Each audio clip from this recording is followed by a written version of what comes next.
thank you guys for coming. Thank you for being here. Thank you for showing up for yourself, investing in yourself, right? Especially, calling off work. No, but for real though, like you have to invest in yourself because they will keep you in that hamster wheel. So this is the kickoff, like I mentioned, to the industry series. We're going to be talking about the business of creativity. We're going to have some panelists, hopefully trickling in. Ashton is one of them, just to talk about their journey, what they've experienced, and get you guys some good information. My name is Taraya.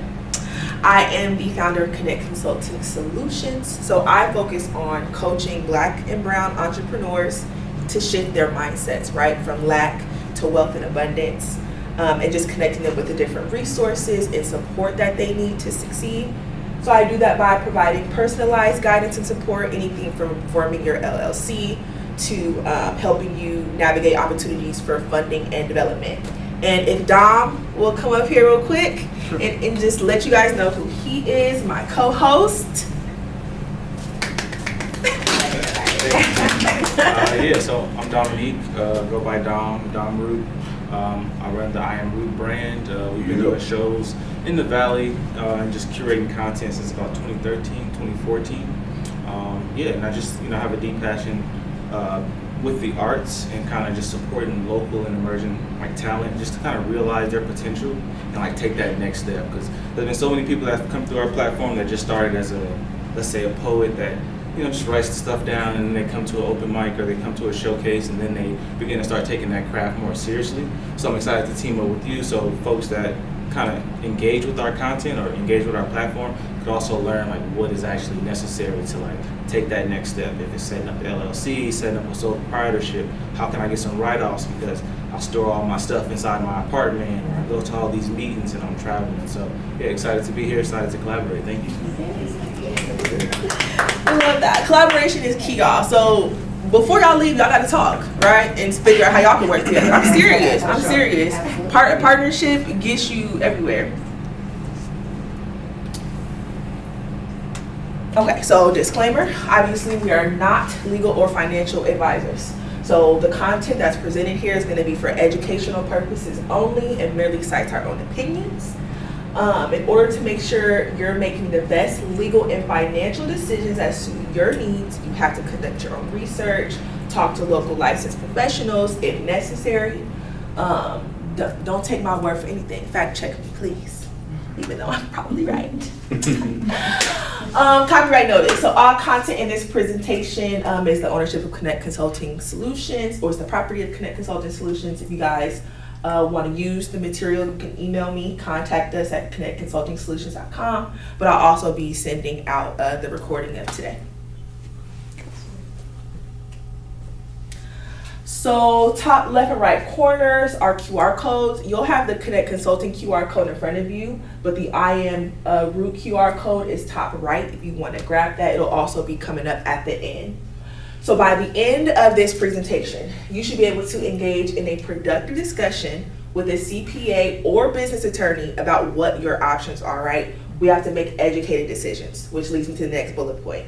Making educated decisions on how your business is registered with the state, not just getting an LLC to get an LLC because the people on YouTube said to do it. Being aware of the potential risks and requirements to operate a business in Arizona as it relates to a creative lens.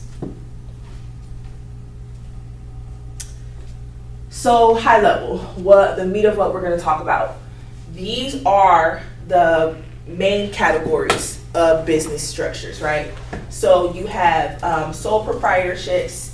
You woke up one day, decided you're going to go into business for yourself.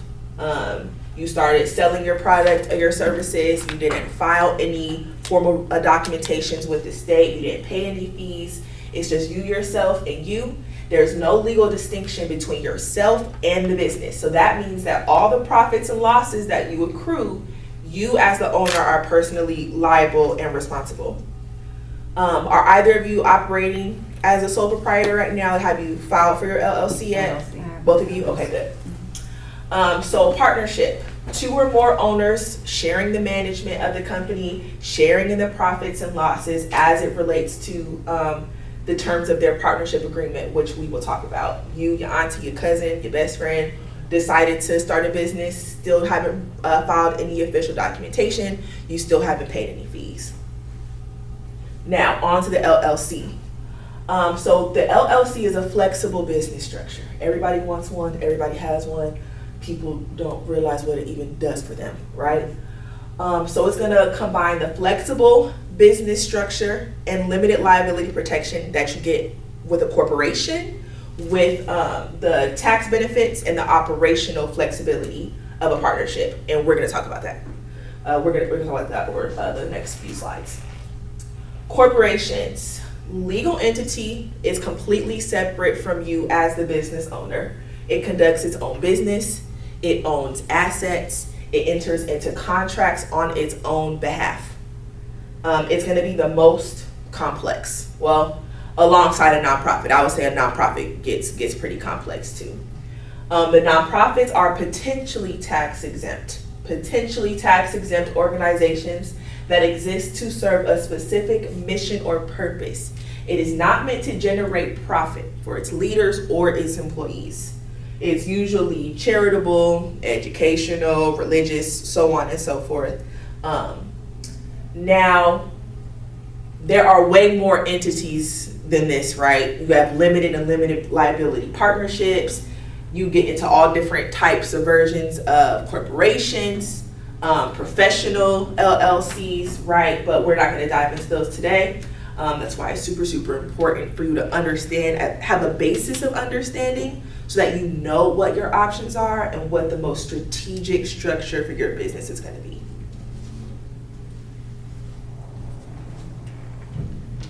Okay, so sole proprietors versus single member LLCs, assuming that both of you are in business by yourself. What about you? Do you have your LLC? I'm over here ignoring you because you're a panelist. Right, I don't. No? So you're operating as a sole proprietor right now? I am. Okay. So the similarities.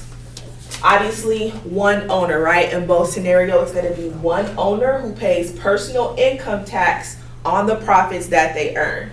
So as a sole proprietor or as a single member who owns an LLC, you're considered a disregarded entity. That means that all of your profits, all of your losses, you are going to be responsible for. Now, on the flip side, the benefit to that, right, is that you have tax deductions, right, that you may not have otherwise if you're not a business owner. So home office, anything that goes into your home office, your Wi-Fi, your furniture, business expenses. If you link up with Cammie and y'all talk business the whole time and you have some coffee and some food, that's a business meal, right? That's an expense. Tracking mileage, the mileage that you use to get here today, that's a business expense, right? Any travel, if you travel for conferences, for seminars, business expenses that you can write off potentially on your taxes at the end of the year. The third bullet, you may need to obtain permits or licenses to legally operate, whether you are registered with the state or not. If you're selling like a health and wellness products, there are probably some health permits you gotta get. For creatives, that might be special event permits. If you're selling products, it's gonna be tax permits, right? Whether you're registered with the state or not. Going into the difference, well, any questions on that? No? Okay. So going into the differences, as a sole proprietor, there's no government involvement. We didn't file any paperwork, right? So on the flip side of that though, means no government protection, no limited liability protection. You as the owner, again, are personally liable for all debts and obligations. Y'all are gonna get sick of me, so I'm gonna probably say limited liability protection about 50 times throughout this whole thing, because that is the benefit of having an LLC. Limited liability protection. As you accrue your wealth, as you obtain assets, you have to protect them. It means nothing if they're not protected. People sue people as a full-time job. They're looking for ways to sue you. You know what I'm saying? So limited liability protection, limited liability protection, limited liability protection, okay? That is the primary benefit of an LLC. As a sole proprietor, you don't have that. And it's the most common, right? A lot of business owners they start out as sole proprietors and make their way to an LLC, especially if you're not making a certain level of revenue, it is probably null and void and doesn't matter. If you don't own any assets, if you don't have anything to protect, right, an LLC might not be top of mind. So for the LLC, it adds credibility. There are certain opportunities that you're not gonna have if you don't have your LLC. That's just the facts. You can choose to be taxed as a corporation. The key word is choose. Once you file your LLC, if you do not register with the IRS and say, I want to be taxed as a corporation, you're going to default still to that disregarded entity status. And that limited liability protection, right? That's the benefits, the primary benefit. So you as the owner are going to have limited personal liability for any debts, any actions of the LLC. So if you own a home, if you have valuables, personal bank accounts, all of those things are going to be separate from your business, and they're going to be protected in the event that anyone comes after you or your business. Now, filing the LLC does not automatically come with the limited liability protection. It does not automatically come with the limited liability protection, and that's the part that a lot of us as a community don't realize. So in order to protect that LLC status, you have to consider operating agreements. You have to consider meeting minutes. So for your operating agreement, it's gonna outline rules, responsibilities, how your LLC is gonna operate, how you're gonna make decisions, and most importantly, it's going to reinforce that limited liability status. Having that document, having that contract is going to show the state or anyone who's going to challenge you legally that I am not my business. I am me. What I own is mine, and this is a business, right? It's separate from myself. It's not a legally required document in the state of Arizona, and in most states it's not a legally required document, but obviously it's going to be highly recommended in the event of any legal disputes or disputes in general with anyone that you're working with, anyone that you're servicing. What's the name of the document again? Operating agreement. Your operating agreement. Yes. So in the operating agreement, do you have to specify how you are protected in that or how? I mean, my guess is the wording is obviously critical. So, because I have an operating agreement, but now that you bring this up, I'm like, I need to look back at it because I don't know what's specified in terms of separation between me and the company, and then because I know that oftentimes from an accountant standpoint, they look at it as a sole proprietorship. They don't even really look at it a lot different. Yes. So I'm trying to figure out if there's some wording that I need to be specific to that you can recommend to make sure that I am protected.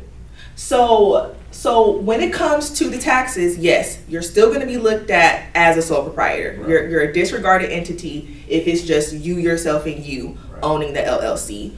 But what the operating agreement does is that it's going to protect anything that you own personally, your house, if you own your car, your personal bank accounts, they can't touch those things. And within your operating agreement, there should be like a clause or something that's titled limited liability that declares limited liability protection, that you have that right for your business. We could talk about it specifically if you want to show it to me after this session. But the sole proprietor, like the taxing, is separate. Anything else? Any more questions? Okay. So the meeting minutes, right? Even if it's just you, yourself, and you brainstorming, masterminding, document everything. Keep a record of those meeting minutes. Like I said, even if it's just you brainstorming, it's going to still reinforce that limited liability protection. It's going to record decisions that you made. It's going to record actions that you've taken. It's going to reinforce that if you have that operating agreement, right, my business is operating in compliance with my operating agreement. I'm operating in compliance with state laws, which reinforces that protection. It reinforces that I own a business. I am not the business. So the LLC is an achievement, right? It's a step, but it is the first step. It is the first step. You don't file your LLC and walk away and throw your hands up. Any more questions on this page?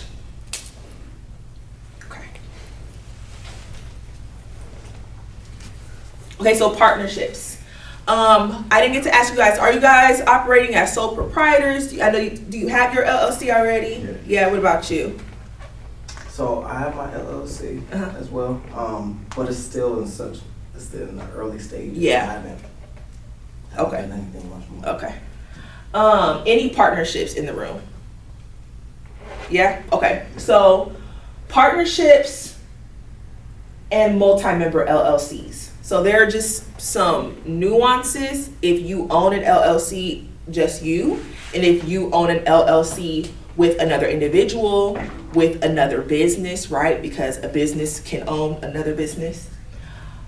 So as far as the limited liability protection, the personal tax returns, that's pretty much the same. But obviously the different members are going to share in the liability, right? They're going to share in the management of responsibilities. Now, that's not necessarily equal, right? It may not necessarily be split equally. And that's where that operating agreement, again, is going to come into play, because that's going to make sure that all of the members, all of the owners are in alignment with percentages, with how you guys are going to handle disputes. It's going to help. It's going to help avoid conflict and misunderstanding if you already have a document that says this is how we're going to operate business. But conflict is going to happen, right? It can't be avoided. So in that event, you pull out your operating agreement. This is how we're going to handle disputes. This is how we're going to, and you want to make it loose. Don't get me wrong. You don't want your operating agreement to be too specific, because then you're going to be updating it, every few months or so, or every year. And you don't want to do that. But in general, it's going to help to alleviate those conflicts and resolve disputes. For taxes, the business itself is going to file its own tax returns, but the partners separately are going to report their share of their profits or losses on their personal tax returns. So whereas a single member LLC, you're a disregarded entity, for a multi-member LLC, you're taxed as a partnership. So you're not necessarily liable for 100% of whatever is going to be taxed on those profits, right? It's going to be split up. Member interest can be sold or transferred with the agreement of other partners. So you can sell whatever percentage that you own of the business. And again, that's going to be how you go about that. How many people have to agree, how many people have to vote, all that stuff is going to be outlined in that operating agreement. I have a quick question. Yeah. So if you are a LLC with a sole proprietorship, or not sole proprietorship, but you file as an S corp, I know you're saying you can. Are you still disregarded as a? No, no. That's going to be different. If you elect that S corporation status, they're taxed completely differently, and your personal taxes wouldn't come into play at all. And we're going to talk about, I think, corporation on the next slide. Any questions on this slide? Okay. Yes, so the corporations. So that limited liability protection, right, that we keep talking about, you have that as a corporation, whereas you have to kind of prove that you're protected with an LLC. That's automatic when you have a corporation. Now, what makes the corporation more complex is that there are some legal things that you have to abide by in order to maintain that limited liability protection. So as a corporation, you have to hold regular shareholder meetings, regular board of director meetings. There's a rigid management structure that you have to abide by. So you automatically get the limited liability protection, but you have to take certain steps to maintain it. Now, on those taxes you talked about, when you're taxed as a corporation, corporations are double taxed. So the profits of the company are going to be taxed at the federal corporate income tax rate, whereas what's paid out to the shareholders is going to be taxed at the individual tax rate. So right now, the corporate income tax rate in the US is 21%, whereas the individual tax rate ranges from 10 to 37%, right? So that's where talking to a CPA comes into play. We don't file our LLC or our whatever and leave it at that. The wealthy people get and maintain wealth because they're using these laws, these structures to their advantage. you have to consider how much revenue are you bringing in, right? How much revenue are you bringing in? What kind of risks are there for you? Because we want to be strategic. We don't want to be doing shit and filing shit, right? Also, with this, hiring a CPA, you hire your weaknesses.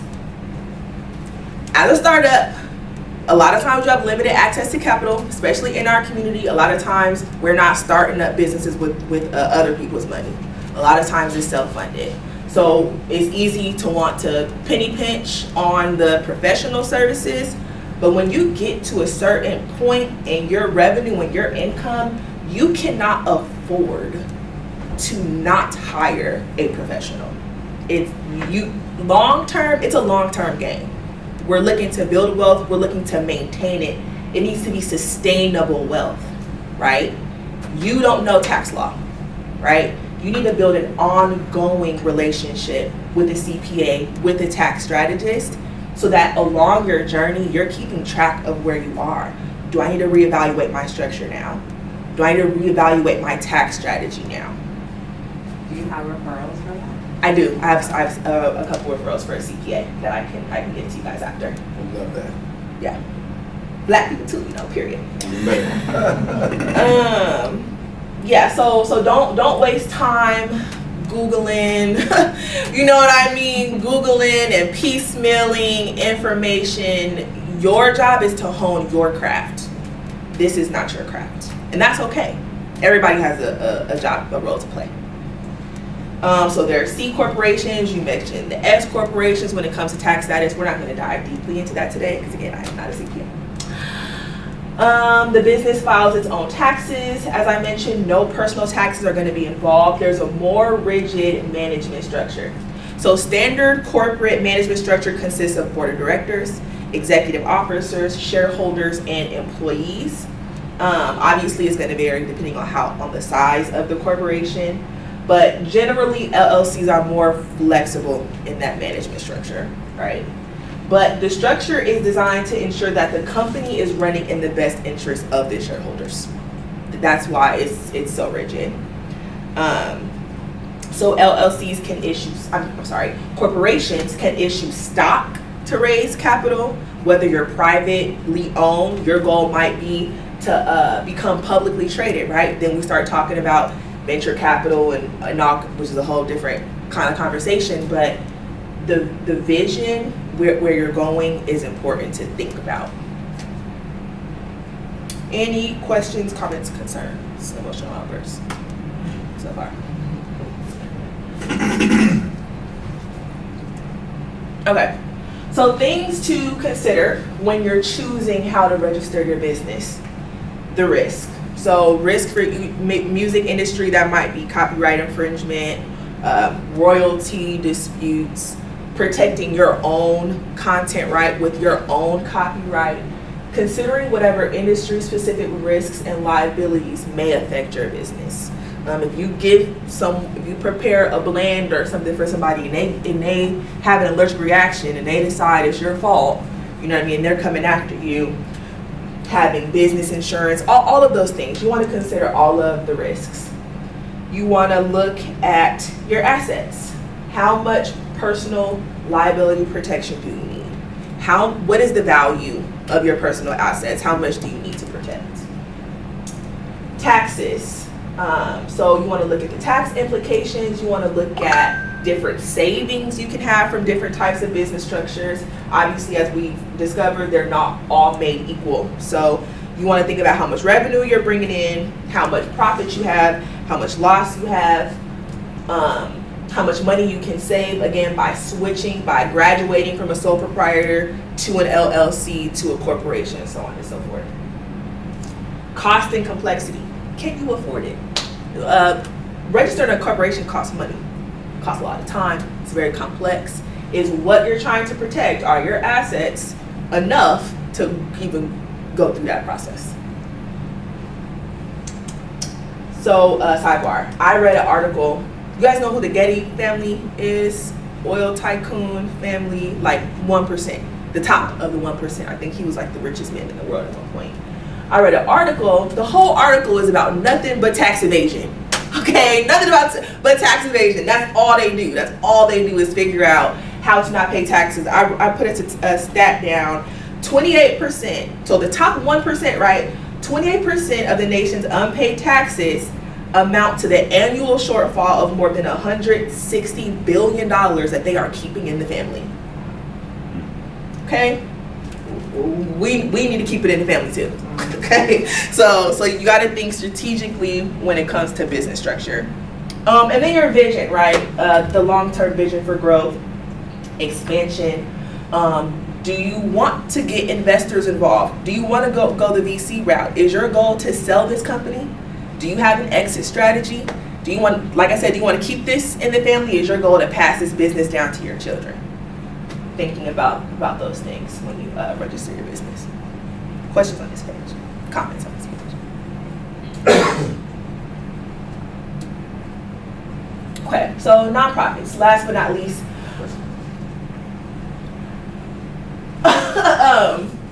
So I hear people saying that they own a nonprofit all the time. You cannot own a nonprofit. and that's a common misconception. You cannot own a nonprofit because the intent of it is to be for a cause. It's to be charitable. So you can sit on the board as the chairperson, right? But you can't actually own a nonprofit. It's not going to make you any. And that's okay. Right? If you're doing a nonprofit, it's because you have a purpose, you feel you have a calling on your life, you want to bring about change, you want to bring about impact to the community, but we're not going into a nonprofit necessarily to become wealthy. Now, you can pay yourself a reasonable salary, and the IRS has all sorts of different rules and regulations about what defines a reasonable salary, so you can live a comfortable life, but not going into this model to build wealth. So tax exemption. Having a nonprofit does not mean you're automatically tax exempt. You have to apply for that 501c3 status.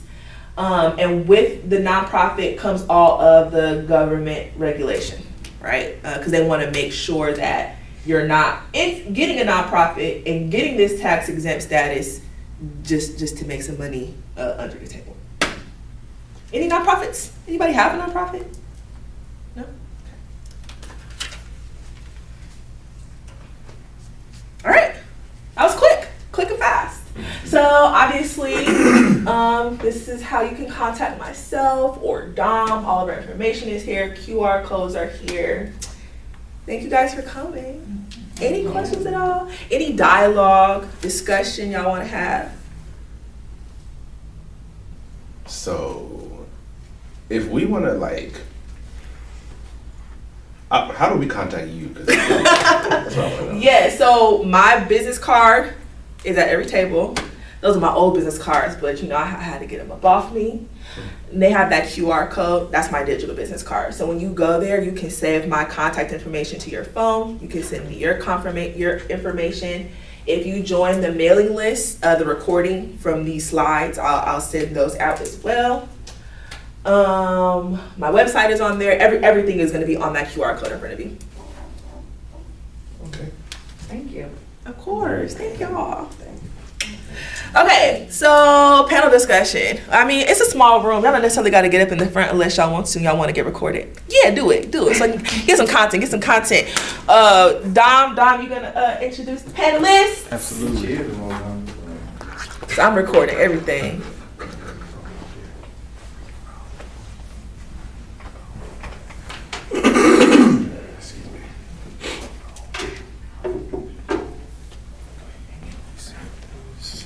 What businesses do you guys have back here while Dom's getting it together?